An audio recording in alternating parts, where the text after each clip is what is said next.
Very very good evening to all my dear exam fighter family member. साथियों, हम लोग JSSC CGL exam 2022 के paper third का preparation इस चैनल के माध्यम से कर रहे हैं और स्टार्ट भी कर चुके हैं। और इवनिंग सेशन में हम लोग इंडियन पॉलिटी को स्टार्ट करेंगे। और आज पहला क्लास है, डे 1 है आज, फर्स्ट क्लास इंडियन पॉलिटी का हम लोग करने वाले हैं। और इंडियन हिस्ट्री भी पेपर थर्ड में ही पढ़ना है आपको, लेकिन मैंने इंडियन हिस्ट्री इसलिए स्टार्ट नहीं किया क्योंकि मॉर्निंग में यूजीसी नेट जेआरएफ हिस्ट्री की क्लासेस कंटिन्यू चल रही है। और अभी हमारा एग्ज़ाम एक्सपेक्टेड जो डेट है वो अप्रैल 2022 है, तो समय कम है। तो मैं चाहूँगा आप हमारे प्ले लिस्ट में जाकर उस सारे हिस्ट्री के लेक्चर्स को देखें। आपको बहुत ज़्यादा डीपली वहाँ पे दिया गया है, विथ नोट्स है।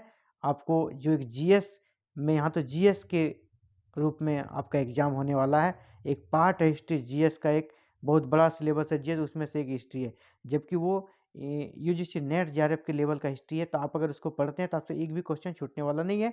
आप बिल्कुल हिस्ट्री वहीं से करें। अभी हम लोग यहाँ इंडियन पॉलिटी को स्टार्ट करेंगे। और इंडियन पॉलिटी का आज पहला जो क्लास होगा, उसका जो पहला चैप्टर्स है वो भारत में संवैधानिक इतिहास, ये अभी हम लोग पढ़ने वाले हैं। और इसका लेक्चर्स होने के बाद तुरंत ही 10 एमसीक्यू डाल दिए जाएंगे, जो कि बिल्कुल पेन से साधारण हम हैंड रिटन है वो, आप उसे बिल्कुल, और जो हम लोग पढ़ेंगे अभी उसका वो निचोड़ होगा। इसी से रिलेटेड 10 एमसीक्यू होगा जो बहुत महत्वपूर्ण होंगे, और हो सकता है डायरेक्ट आपके एग्जाम्स में वहाँ से क्वेश्चन लड़ जाए। तो चलते हैं, हम लोग स्टार्ट करते हैं आज का पहला टॉपिक, इंडियन पॉलिटी का पहला चैप्टर, भारत में संवैधानिक इतिहास। तो आप लेक्चर्स को अच्छे से सुनेंगे और उम्मीद करता हूँ ये वीडियो आपके लिए बहुत ही फायदेमंद होगा जेएसएससी सीजीएल एग्जामिनेशन 2022 के दृष्टिकोण से। और जो भी मुफ्त में फ्री में जेएसएससी सीजीएल की तैयारी करना चाहते हैं, वो एग्जाम फाइटर नंबर 1 हमारे यूट्यूब चैनल को सब्सक्राइब करके सभी प्रकार के वीडियो प्राप्त कर सकते हैं एवरीडे इवनिंग 5 to 7 PM। तो चलिए चलते आगे बढ़ते हैं और आज का क्लास स्टार्ट करते हैं। जैसा कि आज हम लोग पढ़ने वाले हैं भारत में संवैधानिक इतिहास।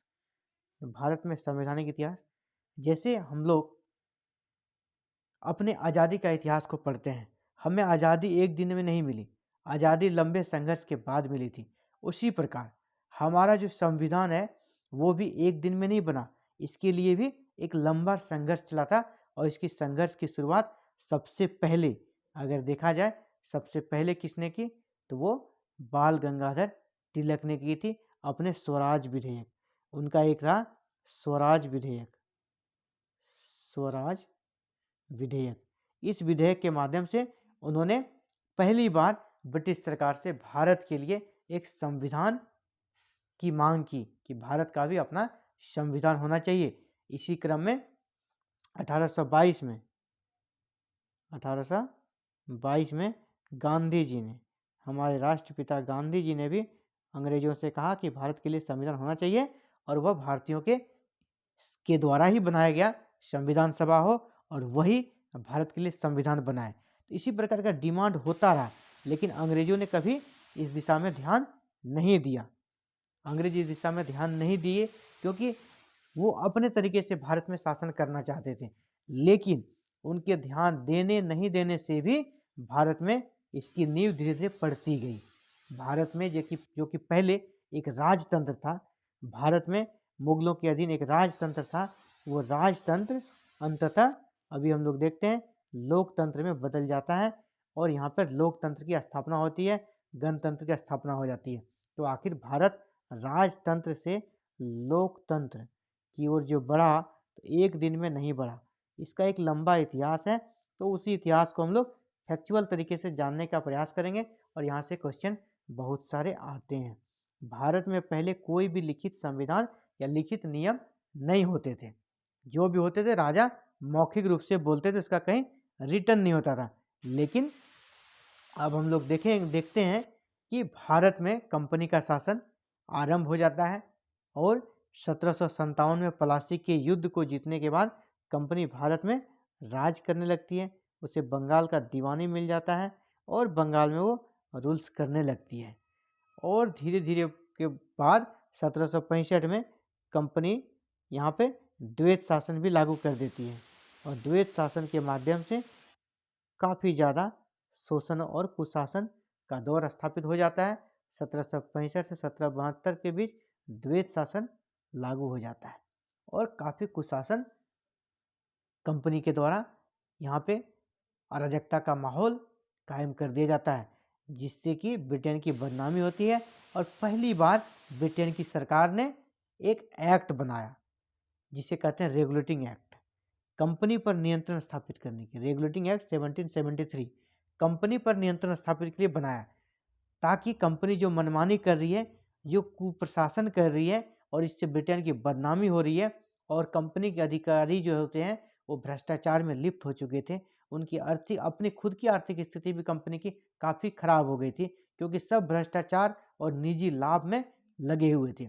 इसलिए भारत के इतिहास का पहला कोई लिखित संविधान, लिखित कानून बना, वो था रेगुलेटिंग एक्ट। वो भारतीयों पर लागू नहीं था, वो कंपनी के लिए था। वो कंपनी के लिए था, लेकिन कंपनी तो भारत में थी। यानी भारत के इतिहास में पहली बार कोई लिखित दस्तावेज बना, वो था रेगुलेटिंग एक्ट। इसलिए यहाँ क्वेश्चन भी बनते हैं, भारतीय संवैधानिक इतिहास का पहला लिखित दस्तावेज किसे माना जाता है? तो रेगुलेटिंग एक्ट को माना जाता है। रेगुलेटिंग एक्ट बना, इसके 20 सालों के बाद फिर चार्टर एक्ट 1793 आया। तो ये जितने भी एक्ट थे किसके लिए थे? ये सारे एक्ट कंपनी के लिए थे, आम भारतीयों के लिए नहीं थी। कंपनी के लिए कि आपको शासन में क्या क्या करना है, किस प्रकार से आपको भारत में शासन चलाना है, इन्हीं चीज़ों को देखने के लिए ब्रिटेन की जो संसद थी समय समय पे कानून बनाती थी। रेगुलेटिंग एक्ट बनाई कंपनी के लिए, फिर चार्टर एक्ट बनाया कंपनी को ही नियंत्रित करने के लिए, कंपनी को ही रेन्यूअल देने के लिए। इसी प्रकार भारत के संवैधानिक इतिहास में 1813 के चार्टर एक्ट का महत्व है। इस एक्ट के माध्यम से भारत में जो भारतीयों की शिक्षा पर 1 लाख रुपया वार्षिक खर्च करने का प्रावधान किया गया।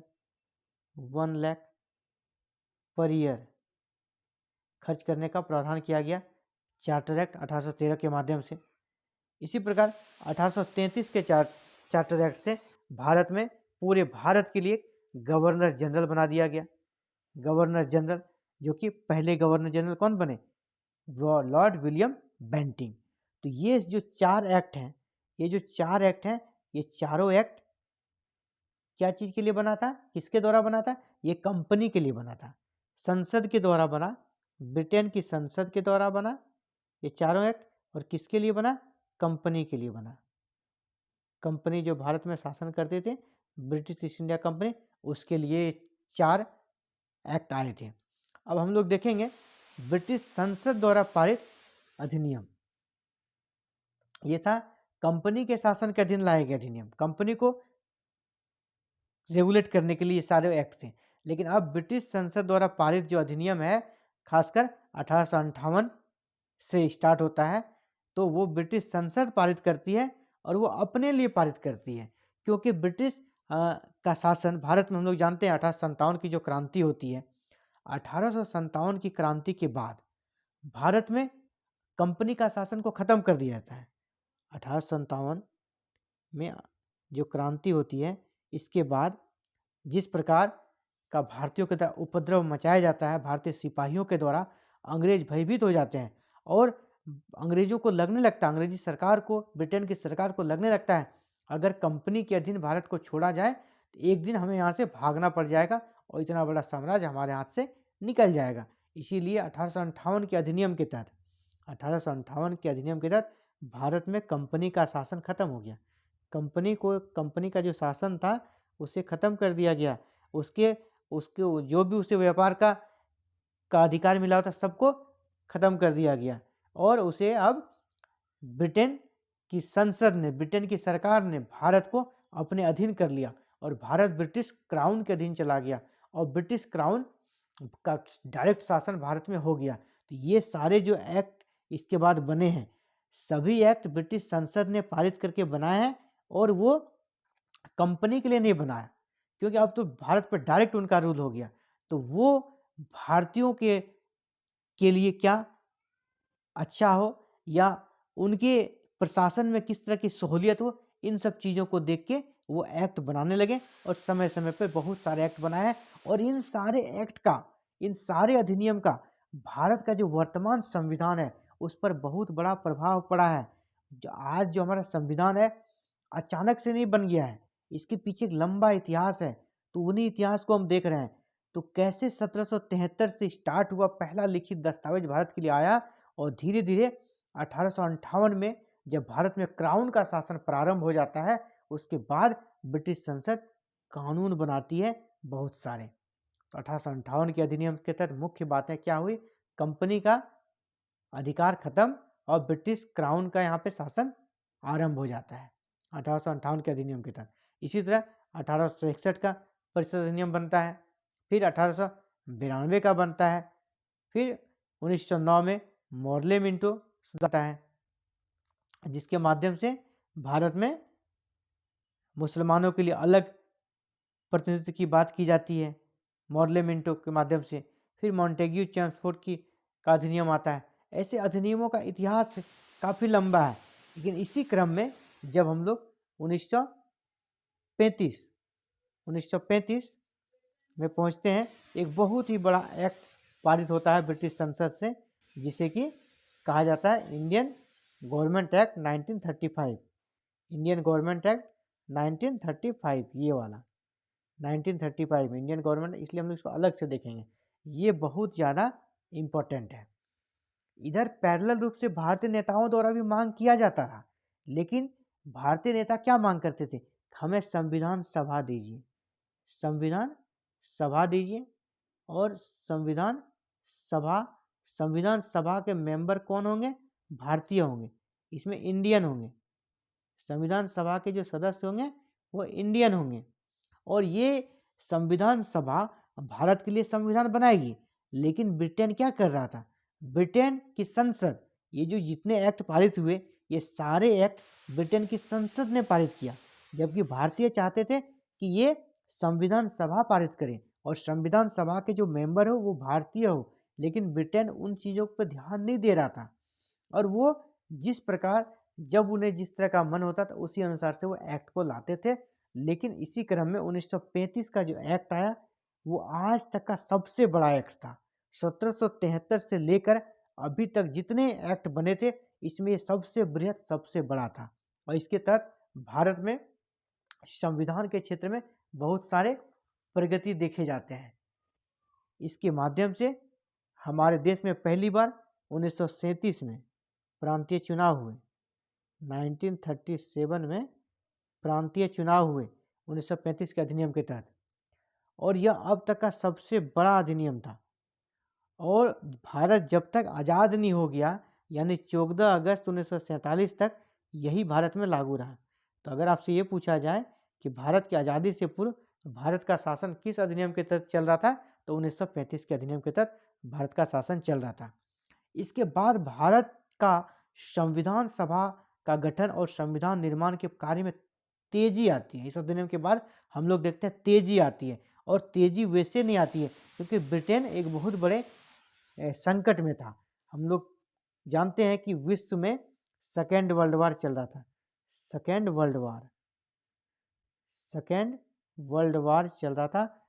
सेकेंड जो दूसरी विश्व युद्ध बोलते हैं वो चल रहा था, और दूसरे विश्व युद्ध में ब्रिटेन की हालत खराब थी, ब्रिटेन की स्थिति खराब थी, और वह इस युद्ध में भारतीयों का सहयोग चाहते थे, भारतीयों का सहयोग चाहते थे, समर्थन चाहते थे, ताकि क्योंकि जिस देश को आप युद्ध में शामिल कर दिए हैं वह देश की जनता आपके साथ नहीं है, वहाँ का जो प्रतिनिधि मंडल है वो आपके साथ नहीं है, जो पार्टियां हैं उसके नेता आपके साथ नहीं है, तो आप कभी भी उस देश को पूर्णतः शामिल करके युद्ध में उससे बहुत बड़ा फायदा नहीं ले सकते हैं। इसीलिए उन्होंने भारतीयों का साथ प्राप्त करने के लिए, द्वितीय विश्व युद्ध में भारतीयों का सहयोग प्राप्त करने के लिए उन्होंने क्या किया, भारतीयों को प्रलोभन देना प्रारंभ कर दिया। और 1942 में क्रिप्स मिशन आया, 1942 में क्रिप्स मिशन आता है, क्रिप्स मिशन 1942 में क्रिप्स मिशन आता है। और क्रिप्स मिशन के तहत पहली बार भारत को संविधान सभा देने की बात की जाती है। पहली बार ये एक्सेप्ट करते हैं कि भारत के लिए संविधान सभा का गठन होगा और वो भारतीयों के द्वारा ही बनाया जाएगा, फर्स्ट टाइम एक्सेप्ट करते हैं। लेकिन क्या कहा कि आप द्वितीय विश्व युद्ध जो चल रहा है, सेकेंड वर्ल्ड वार जो चल रहा है, इसमें आप हम लोग को साथ दीजिए। भारतीय नेताओं से कहा आप सेकेंड वर्ल्ड वार में हम लोग का साथ दीजिए, आपका संविधान सभा को हम लोग एक्सेप्ट कर रहे हैं, उसका गठन आप लोग कर लीजिएगा और वो भारतीयों के द्वारा ही बनेगा और भारतीय ही अपना संविधान बनाएंगे। लेकिन ये कब? जब द्वितीय विश्व युद्ध खत्म हो जाएगा उसके बाद। तो वर्तमान में क्या मिला भारतीयों को? कुछ नहीं। ये भविष्य के लिए एक संभावना था, तो इसे गांधी जी ने नहीं स्वीकार किया और कहा कि ये तो एक पोस्ट डेटेड चेक है। इसी में नेहरू जी ने जोड़ दिया, यह एक ऐसे बैंक का चेक है जो बैंक अब दिवालिया होने वाला है। तो अर्थात भारतीय नेताओं ने इसे स्वीकार नहीं किया, भारतीय नेताओं ने इसे स्वीकार नहीं किया और एक तरह से ये भी क्रिप्स मिशन फेल हो गया। क्रिप्स मिशन का फेलियर हो जाना, क्रिप्स मिशन फेल हो जाता है, क्रिप्स मिशन फेल हो जाता है, यानी भारत के संवैधानिक इतिहास में ये पहला बहुत बड़ा टर्निंग पॉइंट था जहां ब्रिटिश गवर्नमेंट ने पहली बार स्वीकार किया कि भारत के लिए संविधान सभा का गठन किया जाएगा और वो संविधान सभा भारत के लिए संविधान बनाएगी। लेकिन अंततः ये फेल हो गया, असफल हो गया। इसी क्रम में अब भारतीयों की जब जिज्ञासा और ज़्यादा बढ़ गई, क्योंकि अब आपके सामने, भारतीयों के सामने एक सामने दिख रहा था संविधान सभा, बस कुछ समय का बात था। इसी क्रम में ब्रिटेन में वहाँ पे सरकार का परिवर्तन होता है। जब द्वितीय विश्व युद्ध खत्म हो जाता है तो ब्रिटेन में नई सरकार का गठन होता है और नई सरकार जो बनती है वो क्लीमेंट एटली के नेतृत्व में लेबर पार्टी की सरकार बनती है। क्लीमेंट एटली के नेतृत्व में लेबर पार्टी की सरकार बनती है और क्लीमेंट एटली जो है वो लेबर पार्टी के नेतृत्व में जो सरकार बनती है क्लीमेंट एटली का, वो भारत की समस्याओं को जल्द से जल्द समाधान चाहती थी। तो भारतीय नेता जो अड़े हुए थे हमें संविधान सभा चाहिए, संविधान सभा चाहिए, तो उनका उन्होंने समर्थन किया और एक कैबिनेट मिशन भेजा। संविधान सभा के निर्माण के लिए एक कैबिनेट मिशन भेजा और कैबिनेट मिशन जो भेजा गया उसके प्रस्ताव को भारत के लगभग सभी नेताओं ने स्वीकार किया और कैबिनेट मिशन के तहत ही भारत में संविधान सभा के गठन को मंजूरी मिली और संविधान सभा जिसका कि गठन होना था उसमें सारे प्रक्रियाएं निर्धारित की गई, किस प्रकार संविधान सभा का गठन होगा, कौन कौन से लोग मेंबर होंगे और वो किस प्रकार से संविधान का निर्माण करेंगी। तो यहाँ पे बख्तर क्वेश्चन पूछे जाते हैं, कैबिनेट मिशन भारत कब आया? कैबिनेट मिशन 1946 में आया था। कैबिनेट मिशन में कितने लोग थे? तो कैबिनेट मिशन में टोटल 3 लोग थे, 3 सदस्यीय था ये। इसके अध्यक्ष कौन थे? सर पैथिक लॉरेंस और 2 मेंबर थे स्टेफर्ड क्रिप्स और एबी अलेक्जेंडर। ये 1946 में भारत आते हैं और भारत के नेताओं से बातचीत करता है ये मिशन, इंडियन लीडर से बात करते हैं और ये लीडर इसे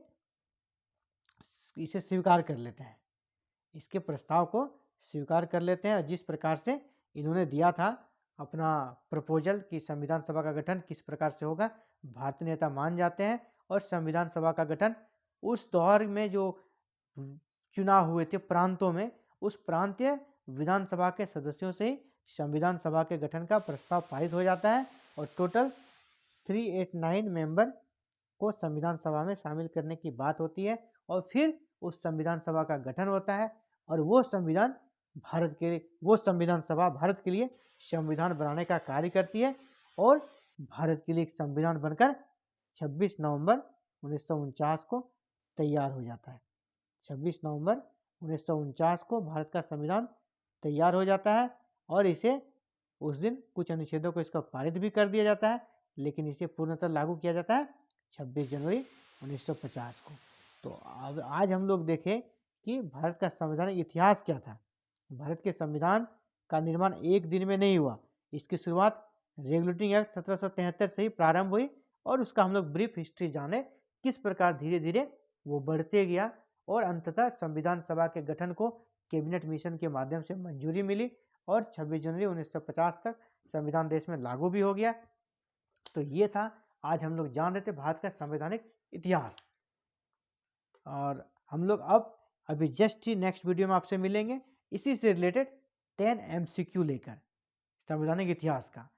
इसके बाद हम लोग अगले क्लास में जो पढ़ेंगे कि जब भारत का संविधान सभा का गठन हो जाता है तो कैबिनेट मिशन संविधान बनाती है, तो संविधान को बनाने में किन किन प्रक्रियाओं का प्रयोग किया जाता है और भारत के संविधान का एक संक्षिप्त इतिहास हम लोग तो पढ़ ही चुके हैं। अब भारत के पूरे संविधान में क्या क्या है उसका एक संक्षिप्त हम लोग डिस्कशन करेंगे नेक्स्ट क्लास में। तो मिलते हैं अगले क्लास में। Thank you for watching.